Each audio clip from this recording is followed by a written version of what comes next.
Authentic কোনো বই দরকার নেই, তার বই থেকে দেখাবো। যদি দম থাকে তার বই নিয়ে আমি বসবো, আমার সঙ্গে 5 মিনিট বসে দেখুক, তাকে উলঙ্গ করে ছেড়ে দেবো ইনশাআল্লাহ।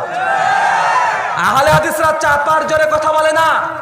গোটা বিশ্ব জগতে আহলে হাদিসরা সংখ্যালঘু, তারা সংখ্যায় কম, তারা বুক ফুলে কথা বলে। এই জন্য তার যে দলিল আছে, প্রমাণ আছে, আল্লাহর ওহী আছে, নবীর ওহী গায়ের মাতলু আছে, এর জন্য আমরা কথা বলি। তুমি আমাদের সঙ্গে বসো, একদম দলিল দিয়ে তোমার দাফন করে দেব।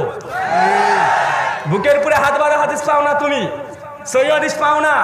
সুনান আবু দাউদ হাদিস নাম্বার 759, তাউসের সূত্রে হাদিস বর্ণনা আছে। তিনি বলছেন রাসূলকে দেখেছেন বাম হাতে পরে ডান হাত রেখে আলা সাদরিহি, বুকের পরে আল্লাহ নবী হাত বেঁধেছে। সুনান আবু দাউদের 759 নম্বর হাদিস। যারা আপনারা বাংলা পড়তে পারেন তারাও দেখে নিতে পারেন। ইসলামিক ফাউন্ডেশন থেকে বাংলা আবু দাউদ অনুবাদ করা হয়েছে। বাংলা যদি না দেখতে চান